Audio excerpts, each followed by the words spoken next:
In today's video, we're here at Bournemouth Airport filming a very exclusive behind the scenes video with European Cargo. And what makes European Cargo really interesting is that they operate a fleet of A340-600s, which is right behind me. Take a look.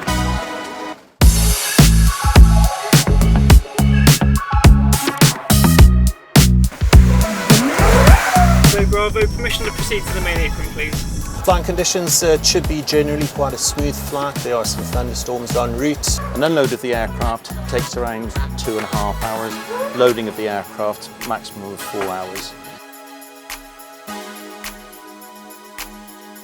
Okay, so here we are out in the middle of the field next to the control tower, awaiting the arrival of Golf Echo Charlie Lima Bravo, one of European Cargo's Airbus A340-600s. It's 10 minutes away, so we're going to film it land over here and then head over to the ramp to film the arrival and the entire offload process.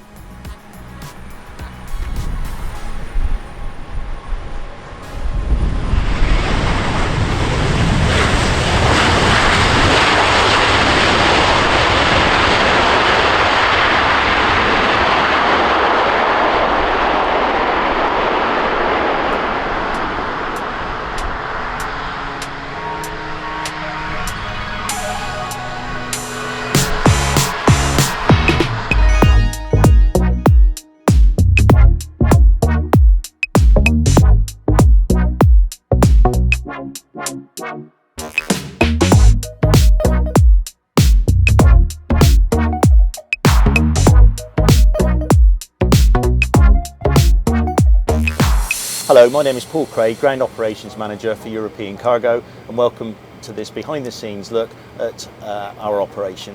European Cargo evolved from the COVID period where we had acquired some A340-600s and we were requested by the UK government to initially collect PPE items from Malaysia and China, and then latterly test kits.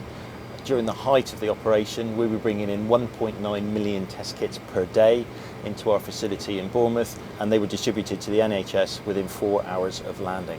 As the COVID requirement eased, we looked to use the aircraft elsewhere, and we now fly commercially, collecting all types of cargo from all over the world. The A340-600 P2F conversion that we operate is a great tool for cargo operations due to its range and ability to carry heavy loads. The aircraft has a maximum takeoff weight of 368 tonnes, which enables it to carry around 75 tonnes of freight. The cargo loading areas are basically split into three. We have the lower main holds, which carry 14 PMCs. To the rear of the aircraft there's a bulk loose hold which carries 3.5 tonnes, and upstairs, with all the seats, overhead lockers and galleys removed, we have 237 cubic metres and we're able to carry 40 tonnes. We currently operate 5 aircraft with a view to increasing the fleet to around 10 by the end of 2025. So now let's leave the cockpit and go to the rear and have a look what's going on. So stepping out of the cockpit, we have a crew rest area here, which is where the pilots can sleep during the trip. On the long haul, we'll put 3, maybe 4 pilots on and swap crews in flight. To here, we have various electronic instruments to do with the plane, but also we have computers and everything which helps us calculate the load and the load and balance. We have a small crew area here for the load support team, which will consist of an engineer, a load master and a load support person who helps load or unload the aircraft on arrival. We have a small galley area to feed the crew. The modification for the cargo conversion included the placement of this bulkhead. This is obviously smoke proof and fireproof, so if there's any instance in the cargo area, no one can be affected in the front here. The aircraft's configuration upstairs consists of 39 loading areas, which we affectionately called pods. And it basically consists of a metal frame covered by a fireproof blanket, and on top of that we have a net to keep everything in situ. There are 38 which are similar sized, all of which carry around about 1 tonne each.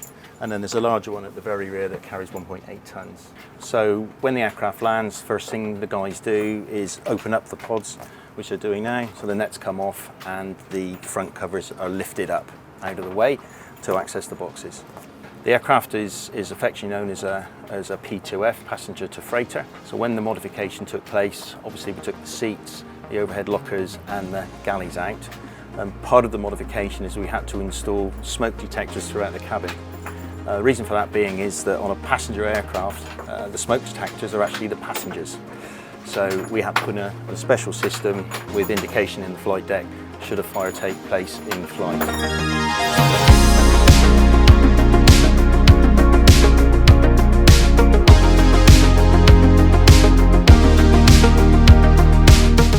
Now, what's really interesting about European cargo is their method of offloading cargo. Obviously, the plane has a very unique configuration, which means the cargo is offloaded in its own very unique way. When the plane arrives, an army of staff approach the aircraft via minibuses and other means of transport to initiate the offload process, some of which move high loaders and belt loaders into place on the ramp to offload the cargo pods from the hold, and the remaining members of the team head upstairs to start shifting the cargo from the pods in the cabin. They start with preparing the custom pods by unlocking everything and folding back the fireproof covers, exposing all of the boxes to save time. After that, catering trucks are positioned into place, and they then place down special tracks of small rollers to effectively slide the cargo through the cabin with minimal effort. Honestly, I've never seen anything quite like this operation, but it's pretty cool.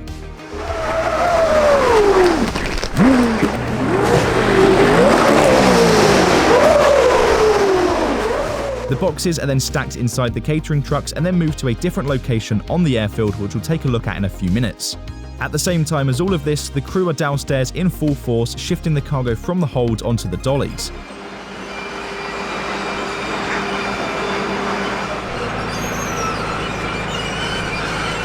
So the rear hold is now empty.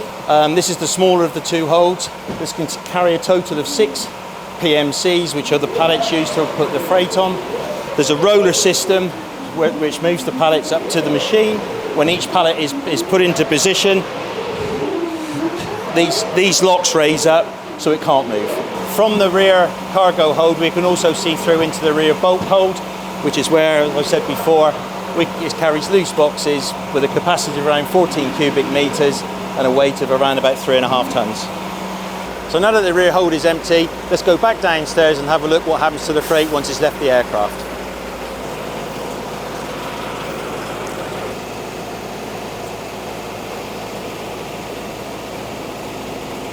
So the first of the catering trucks is now full of freight. As you can see, it's coming down to base. Then it'll reverse away from the aircraft and go over to the cargo shed.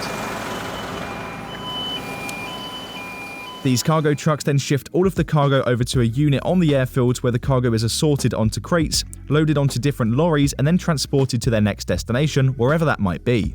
Now that we've taken a look at the offload process and had a brief tour of the aircraft, let's head over to European Cargo's headquarters to dive into some of the things that happen over there. So myself and my team, we work very closely with our commercial department. When we get an inquiry, the first thing we do is we have a load planning system. So we populate the weight and dimensions that the client wants to carry. Once we've done that, the machine is very clever of allocating the load in the most efficient way possible. So here's one we did earlier, and this one shows once we've done its calculations, we've got 7 different sized boxes. The machine automatically allocates it different colours and different numbers just for ease of planning. This isn't actually physically how the boxes look en route, but it enables us to advise the client, should we get the job, this is how it has to be loaded. So we take the data from the cargo planner and then we transpose this onto this, what we call a load sheet. So if I adjust this parameter here, so it's saying at the moment that in 11 Papa I can put 990 kilos, which is a very forward position PMC in the lower hold. If I change that to 1200 kilos, as you can see, it lights up like a red balloon. Yeah. So basically it's telling me that it can't work. That it can't fly like that. Hi, I'm Max. I work in OCC here at European Cargo. So my day-to-day is looking at this ops board here, just to make sure that everything's going as planned. Over here we can see our route planning software, where we plan the route and we get the flight package for the crew. As you'll see in a moment, this will be the flight package that the crew will get. All this sort of information down here, their routes, Gendex and all that sort of stuff. So over here we have Georgie, who's our HOTAC and travel coordinator. She books all the flights for all our crew, deadheading, all that sort of thing, going to sims, everything like that. Over here we have Natalie, who is our crewing guru, and she'll be able to tell you more about what she does. Hi, I'm Natalie. I work in crewing.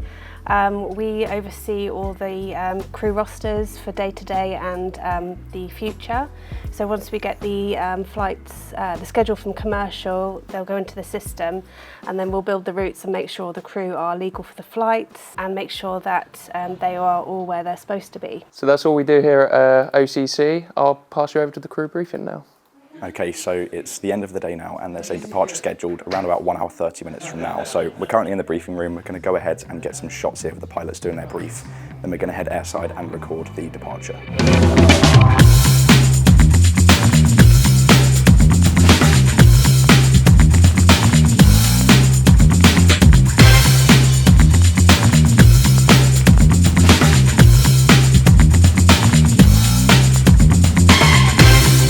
Let's go. Alright. A340. Just walking around.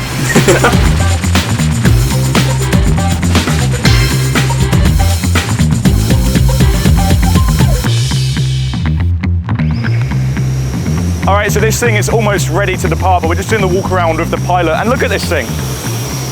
It's enormous. And as mentioned earlier in the video, what makes this very unique is that this is one of only a few A340-600s that flies as a cargo plane. And what's also very nice is that it doesn't use the hairdryer engines. It uses the nice big Rolls-Royce engines here. I mean, look at this. You can walk right underneath the wing. This thing is absolutely enormous. And what's very unique, it's getting very loud now because the packs are on. About the A340, as you know, there's landing gear right in the middle of the plane. I need to move because it's hurting my ears. Looks like they're getting ready for departure. The cones are being removed from around the aircraft.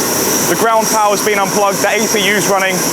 So let's very quickly hop up into the flight deck and chat to the captain, and then we'll film the departure.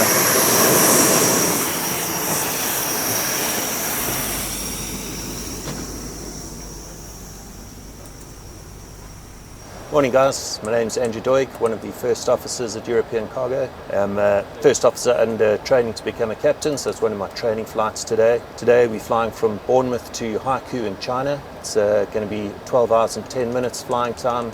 Takeoff weight's going to be 275 tons. We're going to burn just over 100 tons to get there. We're flying the aeroplane empty. We'll be picking up a load of cargo in Haikou to bring back to Bournemouth, and that will be coming home tomorrow. Flying conditions should be generally quite a smooth flight. There are some thunderstorms en route. We expect possibly a bit of clear air turbulence, but otherwise a generally smooth and standard flight for us. Well, this aircraft is now ready to depart, and so are we. We'd like to thank you all very much for watching this video through to the end. Now, we'd also like to extend a special thank you to the amazing people at European Cargo for allowing us to come along and explore their operations to capture it all from a unique perspective. The A340-600s are rare these days, and it's great to see European Cargo using them in full force. Not only are A340-600s rare, but these ones in particular are one of a kind in the entire world, which is so cool. If you've enjoyed this video, then be sure to give it a thumbs up and be sure to subscribe if you're new around here. The next time you see one of these A340s flying overhead, be sure to give them a wave. That said, that brings us to the end of this video. See you next time.